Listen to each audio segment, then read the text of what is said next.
Berlin right now is also a symbolic meaning, because right now there are a lot of negative developments in Berlin, and especially concerning the real estate speculations.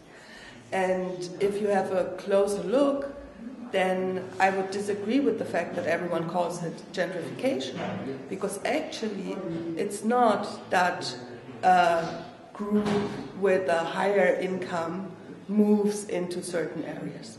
There are unbelievable lot empty spaces in Berlin, especially, for example, in Berlin Mitte, because no one can afford this rents or this prices for buying the property. So basically, many buildings are just used for real estate speculation, and this is a very, very negative fact concerning city development, because it's not that other people force poorer people out, but just money concepts. So-called investors and developers, they basically don't develop anything that's good for society, that's good for a city. They develop, if you want so, just projects that are good for them making money. And I have the feeling that the more worse the situation gets, the more they try to do everything they can, even on the border between legal and illegal. Actually, for example, Mr. Jagdfeld, who's the owner of the old Tacheles building, now the state attorney goes against him in five examples that he betrayed in his kind of business. And so I would say probably most of these investors and developers are criminal.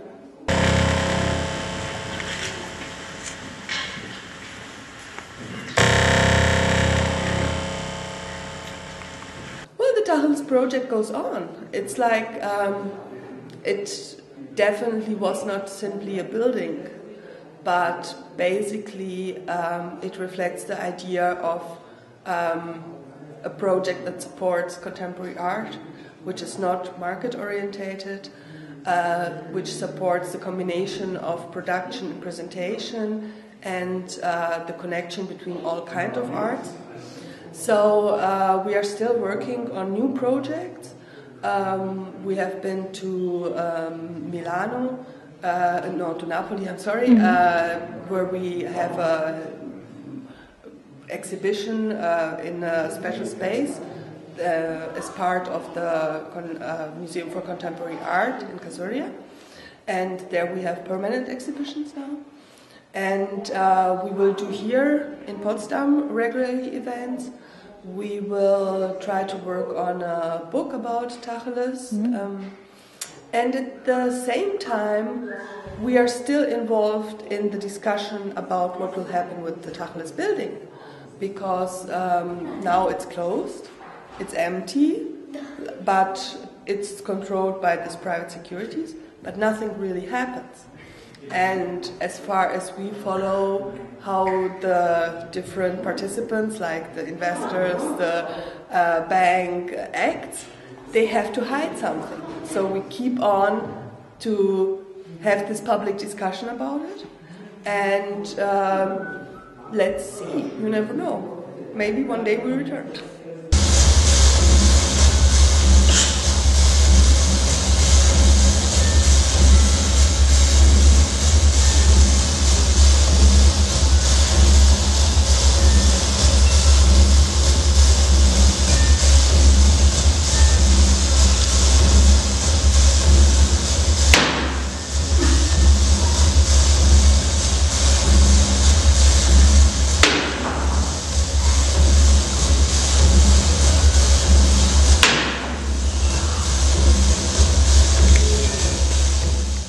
Reactions about Tacheles being closed, even in newspapers like the New York Times.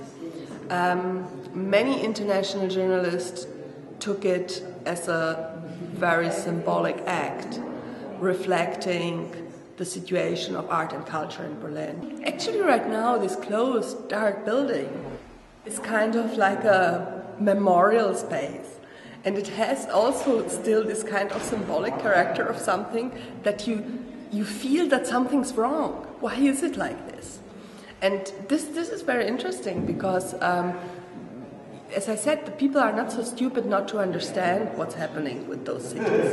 And the people are also very sensitive in that way that they realize what's real, what's authentic, and what's not. So if you think you can just open a place like Tacheles somewhere else and make some graffitis on the wall and then people will come, that's not true, because those things need time to develop. Those things need time to grow. And so in this way, Berlin lost in the last 10 years many spaces that made this special atmosphere for the people living here, but also for many of the visitors coming to Berlin.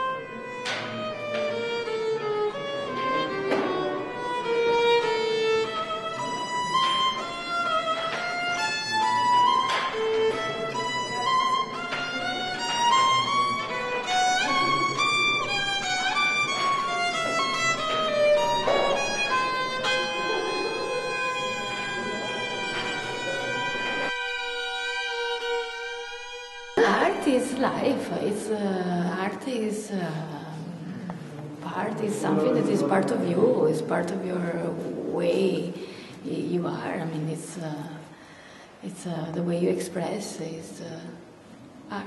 It's something very simple.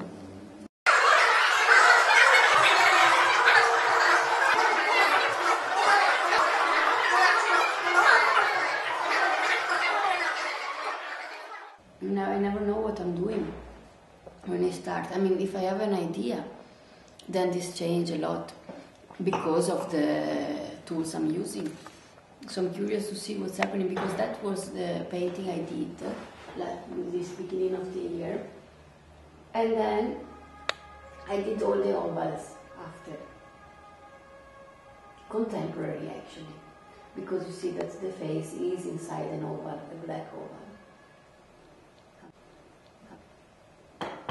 But this is different from the ovals.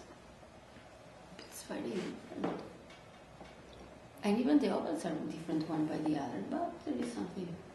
That the fact that Tacheles was closed is because Berlin is changing. So that's the fact that they already closed other spaces. They already sold cultural spaces, squatted house, or even not squatted, even places where the people were like in Landsberger Allee, where the people were actually paying a rent to be there, so it was not squat. But they sold all the property, and they have to build something fancy, and that was already, this is a process that was already happening. It was one of these places where the people could gather together and create something that is not the mainstream idea. What is art? What does it mean to have a cultural space that is basically committed in expressing or showing or educating the public in an artistic way. So it was one of the many spaces, independent spaces, where the artists were gathering together and trying to do something. But I think it was the biggest one in Berlin. Well, actually, it was somehow a spotlight in these tourist guides. The people were coming and visiting, even if they were not involved in the art scene. So that's so being a little bit public, famous somehow. They brought public, and then more public you have, more people you have talking about, more people are enthusiastic about that, and then they spread the news, the idea, or the thing. So that was actually, that is a fact that it was very famous, and it has had a long history. 22 years is a lot of time, and it was, it was opened in a moment that was very crucial for the life, the Berlin life. Anyway, it was a place where the difference with the other private galleries spaces is that, even institutions, is that it was the idea was different, because it was not a commercial idea, and it was even not, because there are many institutions that have not a commercial thing in their head, but somehow they have connection with the with the politicians, with the other institutions, with this official art scene, even in the institutional way. So when you have this kind of connection, you somehow are forced to do some choices, to select the works in a kind of way. I don't say that it is bad or good, I say that it is different, and sometimes you really have, I know that you really have, as an institution who is connected, who is maybe funded by other institutions, society, I don't know, commercial things, you have to be subject somehow to these people who are giving you the money or the funds.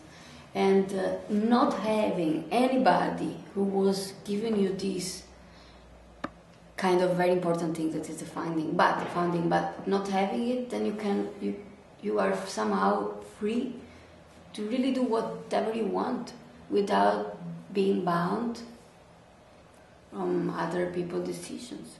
That's a great thing, and I think this is a very peculiar characteristic. It's very specific, it's very intense, interesting, I don't know. Like we did, the alternative is the fact that it was a place where everything was possible. From the craft work, from the little craft man doing jewels and selling it to the tourists, to the real, let's say real art. For real I mean inviting and making exhibitions with artists that have the art as a point in their life. A career, the goal, artists that are artists and are working with galleries that have their own projects, stuff like that. So there was a wide range of things between the small commercial jewel stuff that was very creative anyway, to the art, even mainstream somehow, because we had exhibition with artists that are kind of popular too. So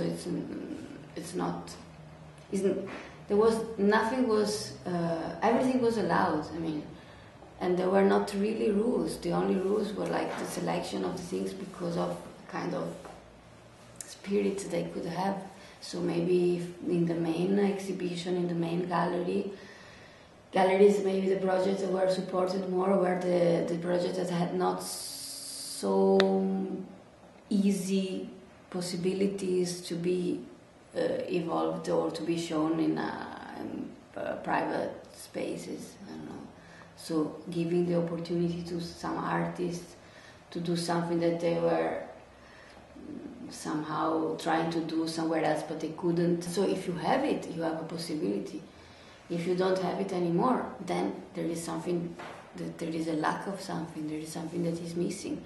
And if you don't have a place like this anymore, that means that you don't have anymore that kind of opportunities. And I think that in the Tacheles there were many opportunities, and there were many people actually visiting, being able to have a studio, being able to show, and being able to be seen by a very big public. So now that's not existing anymore. The space is completely empty. It's not, no one, it does not being sold. No one is there. It's really that part of the city is really dark and empty and there is no movement anymore, so it's really sad because you even don't understand why. The gentrification is the idea, the leading idea of I think it's just justify what's happening. So you say it's a gentrification, that's a gentrification, so justify somehow something that is not a gentrification. It's a speculation. It's just real estate speculation. It's just making money on nothing at the end. It's making money, from my point of view, I mean, what I know, what I've learned in this year, in the last years, it's like that. That's what it's happening, I mean, actually everywhere, but here it's kind of wild, that because there are many empty or old or dismissed big areas. With these buildings, it's not just a single flat or a single building, it's just a group. To build new stuff, they have to ask money to the banks. So the banks say, okay, what are you going to do? I will do a mall. I will do a luxury apartment for rich people with a swimming pool on the roof. I will do these kind of things, and the banks say, okay, this is a commercial project, we will have the money back. So they give you millions of euros to build this, then they start to build, maybe they even build it, so usually as it's happening, they use half of the money to build the stuff and the other half of the money goes to some islands or go in the pockets of these people who are doing the business, and then no one is, this is the point, but there is no one who is really going to buy these spaces at the end. So that's not gentrification, because gentrification is when really these rich people are coming and buying, but here there are people coming and buying, of course, but they are not, they buy it to make an investment, but because they have been told that this is the gentrification, so it's like a trick. But at the end, these people who are buying this luxury stuff, they are people that are coming in Berlin like 2, 3, 4 a week a year, and it's then the areas like Mitte where these places are, they are empty during the year because no one is really creating life and movement there. Because if you come just a week a year, Christmas time, because then it's. I think the artists in general, they do always the same thing. They have a studio, they do their stuff, and they try to find a way to sell, to find a gallery, to do. This is happening everywhere, not only in all the other cities, and this is happening. It will go on like this here as well. I mean, I don't think something will change from this point of view of the independent artists. What are they going to do? I mean, they can stay here till the rents are still affordable, and probably when the rents will be super, I mean, if you have a double rent, then you cannot afford it, and then you have to move to another city, to another neighbor, or in the countryside, I don't know, somewhere else. This is what is happening everywhere. So I think this is what will happen here as well. I don't know, because this is interesting to see in 10 years what's going on. If it's really true that the prices are going to lift or not. From my point of view, there was kind of abortion. Like, they didn't wait the 9 months. They killed the fetus after 6. So they didn't wait to have the birth of this wonderful kid that will save the city. They just killed him or her, whatever. The city didn't really they didn't finish the path to become what was London or New York or having, you cannot, I mean, this is my point of view, but I think you cannot name the artist in Berlin, the movement of artists, the group of artists, even if it's not a movement, who are the artists of the 2010. No, or between 2000 and 2010. You cannot say who are they. There are not these names like they were in London, Damien Hirst, Sarah. So all these people, I mean, I don't think you can say like even Jonathan Mese, or because he's not a Berlin artist. I mean, or maybe he's the only one. I don't know. There are some, of course, but not so. It was not a. There is a movement, but it's not mature. It's not.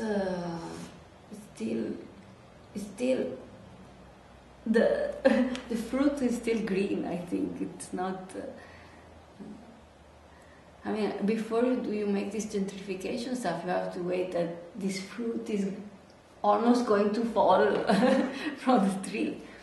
Then you really have a tree full of wonderful fruit, and everybody wants to eat them. But now it's like, well, it's like this, from my point of view.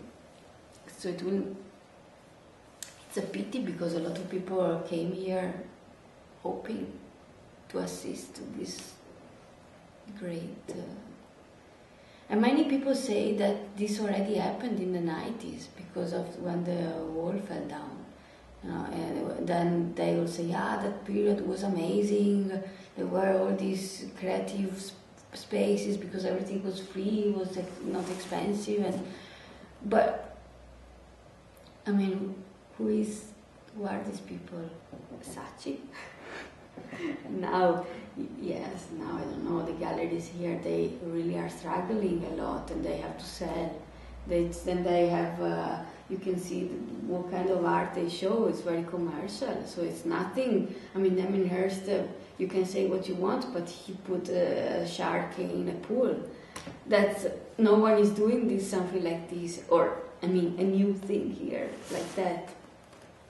So it's really didn't had, and this is the thing that is killing the creativity here. The fact that you go to see vernissage in a big gallery, in a famous gallery, and you think you will go there to see beautiful things, and then you see painters from the 80s, for example. Because they can sell the paintings from the 80s, because the paintings from the 80s are from artists from the 80s that are already in the auctions, they are already established artists. So it's, and you go there and you're not inspired, but you see these paintings from the 80s, you say, oh, looks a little bit old, and then it's actually paintings from the 80s. It's like,